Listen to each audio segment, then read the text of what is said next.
Welcome to Wine Wednesday with me and Robin. Whew, it's going to be a big week. We got lots of fun new stuff. Happy February. Happy February indeed. And you are full of all kinds of fun facts this morning, so I am excited to talk about Arnaud Lambert, because you've been talking about him a lot lately. You know, the thing about Lambert is there's so much to know and so much to talk about. And when I sell these wines, you know, at the store, I just don't have the time to tell everybody because they don't have 10 or 15 minutes to listen to me while I sell them a bottle of wine. So it's nice. We did a dinner actually last week at Dean House, which was great. It was a great opportunity to sit down, taste all the wines side by side, compare them a little bit, have them with food, and really get the story out. And it's a pretty compelling story, and it was really fun talking about Lambert's wines and getting everybody fired up about them because it's really something kind of special and new, and it doesn't happen very often in France. For sure, and new is really the key word. I mean, his dad decided to get into winemaking at 47. Like, this really is the essence of a passion project and just following a dream and going for it. So he started back in, the late 90s, mid 90s, I guess. And Arnaud has now taken over, but they have done a lot of really interesting things. They've moved just from being within Saumur. They've now taken over Brezé, which is a really cool story that I'm sure you're going to get into. Making fantastic wine. Even enough time on this to talk about that. But Arnaud started actually getting into wine at the same time as his dad. So it's not one of these multi-generational stories. And then his dad kind of passed away unexpectedly, leaving Arnaud at the helm. And he had all these vineyards to take care of. And really his dad had just kind of put his toe in the water in this really unique part of France, just south of the village of Saumur. And they work in two villages, or two hillsides, I guess, more accurately, which is kind of their symbol here with the two hills. They've got Saint-Cyr, which is where his dad had set up the original winery, Domaine Saint-Just, and then Arnaud kind of was, gifted one of the great pieces of land in the Loire Valley at the Chateau de Brezé. When that changed ownership, they came to Arnaud and asked him if he would tend the vineyards and make wines from it. So he suddenly was gifted, 8 of the best vineyards in all of Loire, and he also had some other vineyards from his old domain. So suddenly he had these two hills that he was tending and started to make like a decent amount of wine, which worked out well for us because we were suddenly able to make these wines appear in Alberta, which has been really exciting. It's one of these wineries where I get phone calls all the time from out of province, people from Ontario, BC. Everyone wants to get these wines because they're really, really hard to find. And we're so lucky to have them in our marketplace because I think for me, it's one of the, if not the most exciting project going on right now is this rejuvenation of the Hill of Brezé and these new Chenin Blancs, which are just absolutely spectacular wines and just kicking way above their price points. For sure. I was listening to a little interview on him this morning, and he was talking about Brezé and just saying how you and I had touched on cooperatives a little bit last week, and sometimes they're really beneficial, but then sometimes in the case of Brezé, they get lost a little bit. So all of the grapes that are coming from this really kind of magical growing region were getting sold into cooperatives and blended out and not allowed to really express themselves for what they truly are. And that's what sets him apart, is that he's coming in and he's bottling them just by specific sites so that you really get to get the full picture and scope of what this place can do. And the wines are incredible. They've got this minerality and freshness and level of acidity that you don't find in other wines. Yeah, what really blows me away about his wines, I mean, his journey is really about learning about this land that was kind of dropped in his lap in like 2005.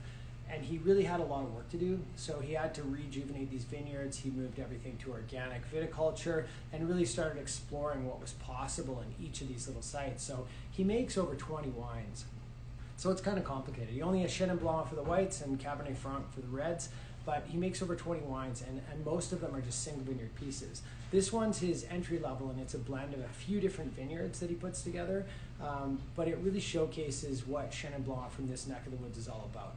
It's a fresher, more mineral-driven style. For me, this is almost a new style of wine entirely because it reminds me nothing of the Chenin Blancs that I've had before. It's nothing like Vouvray. It's nothing like the other sweet wines I've had from Saumur.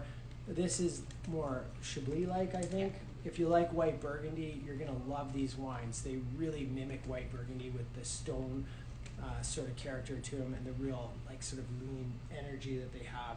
And the amount of just like drive these wines have is crazy.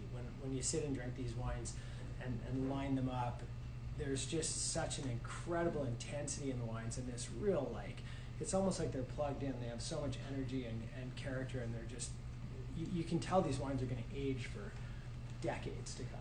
Yeah, I don't even know how many times I have taken these wines home since they've arrived. They're every night. Genuinely, I took the pink bubbles home again last night. I did last week too. I can't get enough of them. It's hard to go anywhere else. In sparkling wine, these sell for about $35, and there's a rosé version as well. And for me, there's nothing under $50 or $60 in the shop that really competes. So unless I want to spend upwards of $80, I don't step outside of this very often because it's such a fabulous wine. Yeah. I've never seen anyone put so much energy and effort into making a Cremant. It's basically a year of age, another 6 months in the bottle. I mean, he's doing everything here like he's making champagne, except he's selling it for half the price. So it's all fermented in the bottle. It's phenomenal vineyards. It's his coolest sites around the Hill of Brise. So this is just like got this insane kind of mineral stony character to it that you'd expect in an $80 or $100 bottle of champagne, and paying $35 here. So paying $35 hard to beat that. And if you want to get into things, growing into an age where white Burgundy is sometimes a little unreachable and not realistic for most all times. of our Most times all not. of our shopping days, getting into the single vineyard sites of his wines are ones that you can put in the cellar and they're going to turn into something really special. So yeah, and it's not often really that we think of France as kind of like almost like a closed system sometimes, where everything in France has been done and there's nothing new really happening. The vineyards, the laws, everything is going on the same way it has forever. So when something like this spectacular and new comes along, we get really fired up because we're really looking at something that we've never seen before. These wines aren't going to be these price points forever. I mean, this sits in the low 30s. We've got some kind of in the mid 30s, and then they jump up kind of in the $50 range. But for $50, you're really getting a wine that you'd be paying $100 plus for in Burgundy for anything even close to the quality. So if you like white Burgundy, if you like Meursault, you like Pouilly Marché, you got to get down here and try these wines because they're absolute showstoppers. And sadly, we don't get tons of them. They go pretty quick. We're doing a tasting. Some teammates visiting him right now in France. Yeah. So, I mean, who knows? Yeah, There hey could always team, be a hello little- to you if you're watching. Hope you're enjoying your time in time. France right now while we sit here and, Drinking the cold. cold weather, doing all the hard work. But no, we're excited for them. They met with Arno yesterday and got to taste a few new wines from them, so they're pretty fired up. So hopefully we'll have some new news and new stuff coming back soon. I'm doing a tasting at the university tomorrow, and that's going to be fun. I think this is the first time we're going to sit down and do a vertical, so we've got like 3 or 4 different vintages of one of his wines, which is great. So we're going to do the deep dive tomorrow, and hopefully we'll have a little more wine to sell after that. Absolutely. We've got other tastings and events coming up as well. So if you're not able to make it to that Lambert one tomorrow, February 10th, we've got our next festival down here, Perfect Pairings, on the Friday. So tickets are still available. You can connect to those through our new website. Oh yeah, we have one of those. Right, we do. We have a new website. We're coming into the new year strong. We're kicking it off great. 15% off. It is the first Wednesday of the month, so come on in if you want to try these and catch them while they're on a deal today. And if you're shopping online, of course, a new case of the month, because I feel like we haven't talked about the case of the month enough lately. Well, it's been at least a month. A great way to try a bunch of wines of different styles, different assortments. We include a little write-up on them so it can kind of help educate you. Always marked 15% off, so that means like over $40 off on this month's version, down to $247 for 12 Nice. bottles. So Nice little lineup there too. there's some good stuff in here fades too. there. Oh, That new lovely. rosé, well, you know how I feel about rosé. That's So a good one.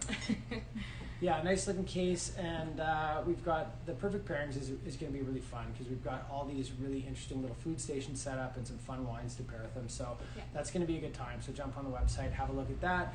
Poke around the website, do some shopping on there today. You save money, so yeah, check it out. It's really fun. Give us your feedback too, because like all new websites, gonna get a glitch or two, I'm sure. So maybe if you find something, you can let us know. But check it out. It's a great new site, and you can check out all the new tastings, all the new sale wines. We've got lots of features going right now. We got some fun little sale wines that are going on for the month of February too. So check it out, save some dough, do some online shopping, and come down and say hi to us because we got some fun wines open. Drink some Lambert.